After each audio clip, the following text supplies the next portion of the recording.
माँ दुर्गा का संक्षेप में दुर्गा सप्तशती का प्रथम अध्याय। देवी त्वं भगशुलभे सर्वकार्यविधायिनी कलो हि कार्सिद्ध्यर्थमुपायं ब्रूहीत न शृणु पच्छामि खलु श्रेष्ठ साधनम् मया तवे स्नेहं वास्तुति प्रकाशते। ओम अशिषि दुर्गा सप्तलोकी स्तोत्रमंत्र नारायण ऋषि शंसी महाकाली महालक्ष्मी महासुरती देवता श्री दुर्गा पीठ सप्तलोकी दुर्गा पाठ भी न होगा। ओम ज्ञानी नाम की चितांश देवी भगवती हिंस प्रहलाद किस्मोहाय महामाया परचति दुर्गे समृता हर्षिति में से जंतु स्वस्थ समृता मति में सुभरिता दुख भय हारिणी कातदन सुख सदाधर चिता सर्व मंगलम मांगले शिवे सर्वार्थ साधिके शरण त्र्यंबके गौरी नारायणी नमस्तुते शरणागत दिनाथ परित्राण प्रायणे सर्वेशाति हरे देवी नारायणी नमस्तुते सर्वस्वरूपे सर्वशक्ति समन्विते भय भयस्त्राहिनो देवी दुर्गे देवी नमस्तुते रोगांश शान पहंसी तुष्टा रुष्टा तु कमान सकला निष्ठान तो मासितान में पुरंत मस्तन सबरदा प्रसन्न तुलसी में तो काल मेरी विनाशनम। हिंदी में माँ दुर्गा जी का द्वितीय अध्याय। हिंदी में इसलिए पढ़ रही हूँ कि जिस व्यक्ति को समझ में नहीं आता है वो कम से कम सुन तो सकता है, पढ़ नहीं पाएगा, कम से कम कान से श्रवण तो करेगा। कान से श्रवण करने से भी उसका सारा पाप नष्ट किया जा सकता है। श्रवण करने से ज़्यादा फल मिलता है, ये तो सभी सत्संग में सुनने को आता है। और खुद रामायण में तुलसी बाबा भी लिख दिए हैं कि पढ़ने वाला से ज़्यादा इसको श्रवण करने वाला फल पा सकता है। ओम मध्यम चरित्र के विष्णु श्री महालक्ष्मी देवता उष्णिक छंद शकंभरी शक्ति दुर्गा बीज वायु तत्व और यजुर्वेद स्वरूप हैं। श्री महालक्ष्मी की प्रसन्नता के लिए मध्यम चरित्र के पाठ में इसका विनियोग है। मैं कमल के आसन पर बैठी हुई प्रसन्न मुख वाली महिषासुर मर्दिनी भगवती महालक्ष्मी का भजन करता हूँ, जो अपने हाथों में अक्षमाला फरसा गदा बाण वज्र पद धनुष कुंडिका दंड शक्ति खड्ग ढाल शंख घंटा मधुपात्र शूल पाश और चक्र धारण करती है। तब ऋषि कहते हैं, पूर्व काल में देवताओं और असुरों में पूरे 100 वर्ष तक घोर संग्राम हुआ था। उसमें असुरों का स्वामी महिषासुर था और देवताओं के नायक इंद्र थे। उस युद्ध में देवताओं को सेना महाबली असुरों से परास्त हो गई। संपूर्ण देवताओं को जीतकर महिषासुर इंद्र बन बैठा। तब पराजित देवता प्रजापति ब्रह्मा जी को आगे करके उस स्थान पर गए जहां भगवान शंकर और विष्णु विराजमान थे। देवताओं ने महिषासुर के पराक्रम तथा अपनी पराजय का यथावत वृत्तांत उन दोनों देवेश्वरों से विस्तार पूर्वक कह सुनाया। वे बोले, भगवान महिषासुर सूर्य इंद्र अग्नि वायु चंद्रमा यम वरुण तथा अन्य देवताओं के भी अधिकार छीनकर स्वयं ही सबका अधिष्ठाता बना बैठा है। उस दुरात्मा महिष ने समस्त देवताओं को स्वर्ग से निकाल दिया है। अब वे मनुष्य की भांति पृथ्वी पर विचरते हैं। दैत्यों की यह सारी करतूत हमने आप लोगों से कह सुनाई। अब हम आपकी ही शरण में आए हैं। उसके वध का कोई उपाय सोचिए।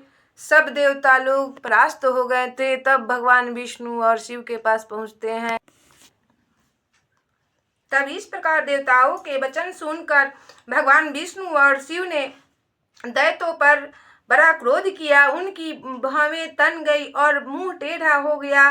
तब अत्यंत कोप में भरे हुए चक्रपाणी श्री विष्णु के मुख से एक महान तेज प्रकट हुआ। इसी प्रकार ब्रह्मा शंकर तथा इंद्र आदि अन्य देवताओं के शरीर से भी बड़ा भारी तेज निकला। वह सब मिलकर एक हो गया। महान तेज का वह पुंज ज्वल्यमान पर्वत सा जान पड़ा। देवताओं ने देखा, वहां उसकी ज्वालाएं संपूर्ण दिशाओं में व्याप्त हो रही थी। संपूर्ण देवताओं के शरीर से प्रकट हुए उस तेज की कहीं तुलना नहीं की जा सकती थी। एकत्रित होने पर वह एक नारी के रूप में प्रणीत हो गई और अपने प्रकाश से तीनों लोकों में व्याप्त जान पड़ा। भगवान शंकर का जो तेज था उससे उस देवी का मुख प्रकट हुआ। यमराज के तेज से उसके सिर में बाल निकल आए। श्री विष्णु के तेज से उसकी भुजाएं उत्पन्न हुई तथा चंद्रमा के तेज से दोनों स्तनों का और चंद्र के तेज से मध्य भाग कटी प्रदेश का प्रादुर्भाव हुआ। वरुण के तेज से जंघा और पिंडली तथा पृथ्वी के तेज से नितंब भाग प्रकट हुआ। ब्रह्मा के तेज से दोनों चरण और सूर्य के तेज से उसकी उंगलियां हुई। वसुओं के तेज से हाथों की उंगलियां और कुबेर के तेज से नासिका प्रकट हुई। उस देवी के दांत प्रजापति के तेज से और तीनों नेत्र अग्नि के तेज से प्रकट हुए थे। उसकी भावें संध्या के और कान वायु के तेज से उत्पन्न हुए थे। इसी प्रकार अन्य देवताओं के तेज से भी उन कल्याणमयी देवी का आविर्भाव हुआ। तदंतर समस्त देवताओं के तेज पुंज से प्रकट हुई देवी को देखकर महिषासुर के सताए हुए देवता बहुत प्रसन्न हुए।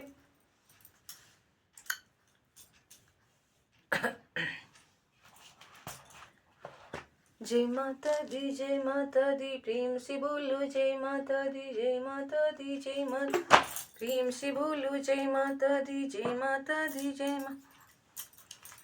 तब पिनाकधारी भगवान शंकर ने अपने शूल से एक शूल निकालकर उन्हें दिया। फिर भगवान विष्णु ने भी अपना चक्र से चक्र उत्पन्न करके भगवती को अर्पण किया। करुण ने भी शंख भेंट किया। अग्नि ने भी शक्ति दी और वायु ने धनुष तथा बाण से भरे हुए तरकस प्रदान किए। सहस्त्र नेत्रों वाले देवराज इंद्र ने अपने वज्र उत्पन्न करके दिया और ऐरावत हाथी से उतारकर एक घंटा भी प्रदान किया। यमराज ने काल दंड से दंड, वरुण ने पास, प्रजापति ने स्फटिक का छिक माला तथा ब्रह्मा जी ने कमंडलू भेंट किया। सूर्य ने देवी के समस्त रोमकूपों में अपनी किरणों का तेज भर दिया। काल ने उन्हें चमकती हुई ढाल और तलवार दी। क्षीर समुद्र ने उज्जवल हार तथा कभी जीर्ण न होने वाले 2 दिव्य वस्त्र भेंट किए। साथ ही उन्होंने दिव्य चूड़ामणि, 2 कुंडल करे, उज्जवल अर्धचंद्र, सब बाहुओं के लिए केयूर, दोनों चरणों के लिए निर्मल नुपुर, गले की सुंदर हंसली और सब उंगलियों में पहनने के लिए रत्नों की बनी अंगूठियां भी दी। विश्वकर्मा ने उन्हें अत्यंत निर्मल फरसा भेंट किया। साथ ही अनेक प्रकार से अस्त्र और अभेद कवच दिए। इनके सिवा मस्तक और वक्ष स्थल पर धारण करने के लिए कभी न कुमलाने वाले कमलों की मालाएं दी। जल्द ही ने उन्हें सुंदर कमल का फूल भेंट किया और हिमालय ने सवारी के लिए सिंह तथा भांति भांति के रत्न समर्पित किए। धनाध्यक्ष कुबेर ने मधु से भरा पान पात्र दिया तथा संपूर्ण नागों के राजा शेष ने, जो इस पृथ्वी को धारण करते हैं, उन्हें बहुमूल्य मणियों से विभूषित नागहार भेंट किया। इसी प्रकार अन्य देवताओं ने भी आभूषण और अस्त्र शस्त्र देकर देवी का सम्मान किया। तत्पश्चात उन्होंने बारंबार अट्टहास पूर्वक उच्च स्वर से गर्जना की। उनके भयंकर नाद से संपूर्ण आकाश गूंज उठा। देवी का वह अत्यंत उच्च स्वर से किया हुआ सिंहनाद कहीं समा न सका। आकाश उसके सामने लघु प्रतीत होने लगा। उससे बड़े जोड़ की प्रतिध्वनि हुई। जिससे संपूर्ण विश्व में हलचल मच गई और समुद्र कांप उठे, पृथ्वी डोलने लगी और समस्त पर्वत हिलने लगा। उस समय देवताओं अत्यंत प्रसन्नता के साथ सिंह वाहिनी भवानी से कहा, देवी तुम्हारी जय हो। साथ ही महर्षियों ने भक्ति भाव से विनम्र होकर उनका स्तवन किया। संपूर्ण त्रिलोकी को क्षोभग्रस्त देख दैत्यगण अपनी समस्त सेना को कवच आदि से सुसज्जित कर हाथों में हथियार ले सहसा उठकर खड़े हो गए। उस समय महिषासुर ने बड़े क्रोध में आकर कहा, आह, यह क्या हो रहा है। फिर वह संपूर्ण असुरों से घिरकर उस सिंहनाद की ओर लक्ष्य करके दौड़ा और आगे पहुंचकर उसने देवी को देखा, जो अपनी प्रभा से तीनों लोकों को प्रकाशित कर रही थी। उनके चरणों के भार से पृथ्वी दबी जा रही थी, माथे के मुकुट से आकाश में रेखा सी खींच रही थी तथा वे अपने धनुष की टंकार से सातों पतालों को क्षुब्ध किए देती थी। और देवी अपनी हजारों भुजाओं से संपूर्ण दिशाओं को आच्छादित करके खड़ी थी। तदंतर उनके साथ दैत्यों का युद्ध छिड़ गया। नाना प्रकार के अस्त्र शस्त्रों प्रहार से संपूर्ण दिशाएं उद्भासित होने लगी। चिछुर नामक महान असुर महिषासुर का सेना नायक था, वह देवी के साथ युद्ध करने लगा। अन्य दैत्यों की चतुरंगिनी सेना साथ लेकर चामर भी लड़ने लगा। 60,000 रथियों के साथ आकर उदग्र नामक महादैत्य ने लोहा लिया। 1 करोड़ रथियों को साथ लेकर महाहनु नामक दैत्य युद्ध करने लगा, जिसके रोए तलवार के समान तीखे थे। वह असिलोमा नाम का महादैत्य 5 करोड़ रथी सैनिकों सहित युद्ध में आ डटा। 60 लाख रथियों से घिरा हुआ बाष्कल नामक दैत्य भी उस युद्ध भूमि में लड़ने लगा। परिवारित नामक राक्षस हाथी सवार और घुड़सवारों के अनेक दलों तथा 1 करोड़ रथियों की सेना लेकर युद्ध करने लगा। बिंडाल नामक दैत्य 5 अरब रथियों से घिरकर लोहा लेने लगा। इनके अतिरिक्त और भी हजारों दैत्य रथ, हाथी और घोड़े की सेना साथ लेकर वहां देवी के साथ युद्ध करने लगा। स्वयं महिषासुर उस रणभूमि में कोटि कोटि सहस्त्र रथ, हाथी और घोड़ों की सेना से घिरा हुआ खड़ा था। वे दैत्य देवी के साथ तोमर, बिंदीपाल, शक्ति, मुसल, खड्ग, परशु और पटिश आदि अस्त्र शस्त्रों का प्रहार करते हुए युद्ध कर रहे थे। कुछ दैत्यों ने उन पर शक्ति का प्रहार किया, कुछ लोगों ने पास फेंके तथा कुछ दूसरे दैत्यों ने खड्ग प्रहार करके देवी को मार डालने का उद्योग किया। देवी ने भी क्रोध में भरकर खेल खेल में ही अपने अस्त्र शस्त्रों की वर्षा करके दैत्यों के वे समस्त अस्त्र शस्त्र काट डाले। उनके मुख पर परिश्रम का थकावट रंच मात्र भी चिन्ह नहीं था। देवता और ऋषि उनकी स्तुति करते थे और वे भगवती परमेश्वरी दैत्यों के शरीरों पर अस्त्र शस्त्रों की वर्षा करती रही। देवी का वाहन सिंह भी क्रोध में भरकर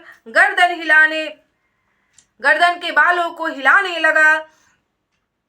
असुरों की सेना में इस प्रकार विचरने लगा मानो वनों में दावानल फैल रहा हो।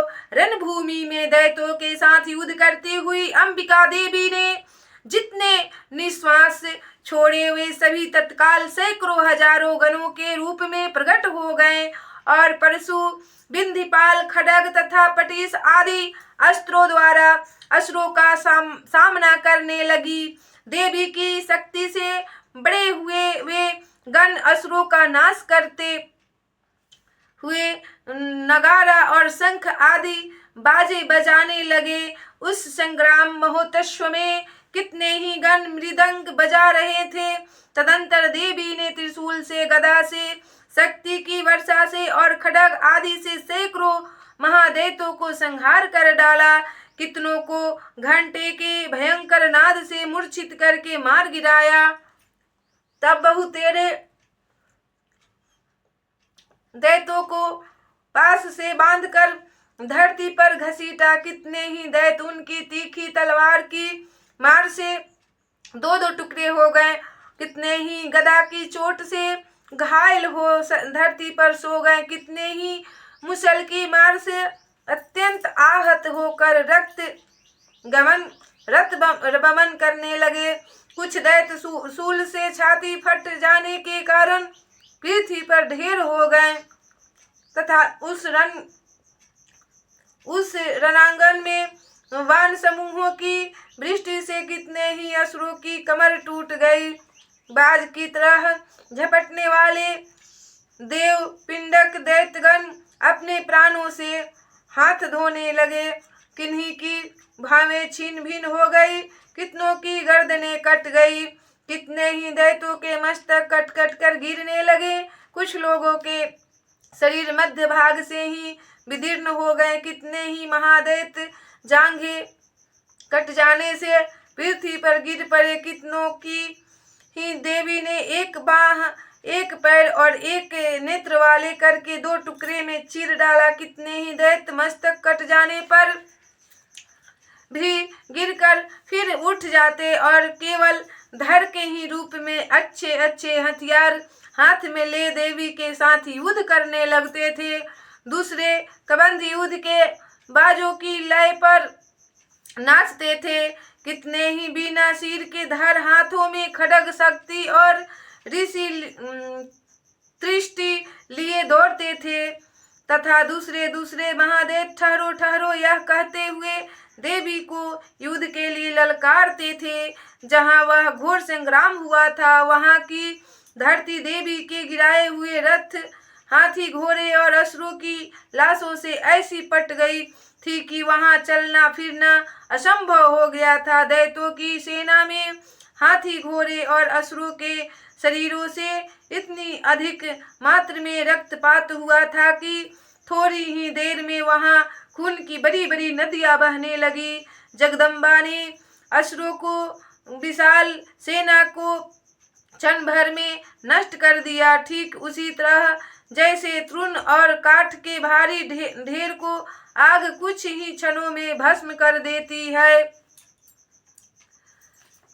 उसी प्रकार और वह सिंह भी गर्दन के बालों को हिलाकर जोर जोर से गर्जना करता हुआ दैत्यों के शरीरों से मानो उनके प्राण चूने लेता था। वहां देवी के गणों ने भी उन महादैत्य के साथ ऐसा युद्ध किया जिससे आकाश में खड़े हुए देवतागण उन पर बहुत संतुष्ट हुए और फूल बरसाने लगे। इस प्रकार श्री मार्कंडेय पुराण में श्रवणिक मनवंतर की कथा के अंतर्गत देवी महात्म्य महिषासुर की सेना का वध नामक दूसरा अध्याय पूरा हुआ। बोलिए सच्चे दरबार की जय, मैया भवानी की जय।